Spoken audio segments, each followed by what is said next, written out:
Community is a funny word, and people can think about community differently. One way to think about community is the town or the city where we live, and that there's a physical component to that. We have the buildings that are in that city or community. We have houses, we have churches, we have the library, we have schools, we have streets, we have traffic lights. That's the physical aspect of the bigger community where we live. There's another piece of that community, and that's the people who actually live or work in those buildings. We have families that live in the houses, but we have people who work in the schools and work in the library and help us get a book. So there's both physical community and then there's that social community of the people that we connect with. A big part of that community is the neighborhood where we live.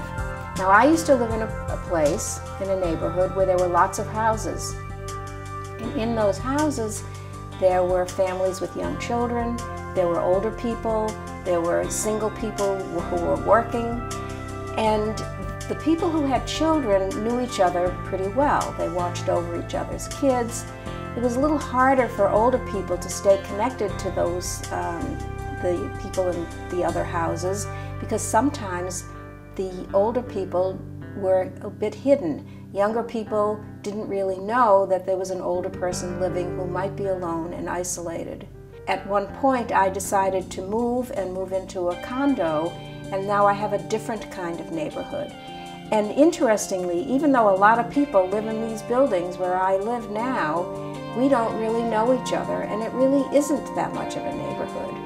I can stand on a hallway near my apartment and look down 2 corridors, and my chance of seeing somebody walking in those corridors is very, very small. So this year, we decided, a few people on the floor who are also trying to meet other people, to have a gathering. And we are beginning to create our own neighborhood on just this one floor. No matter where we go, we have to create a neighborhood, and it's really up to us. We can't expect other people to always reach out, to involve us and engage us. We have to figure that out for ourselves.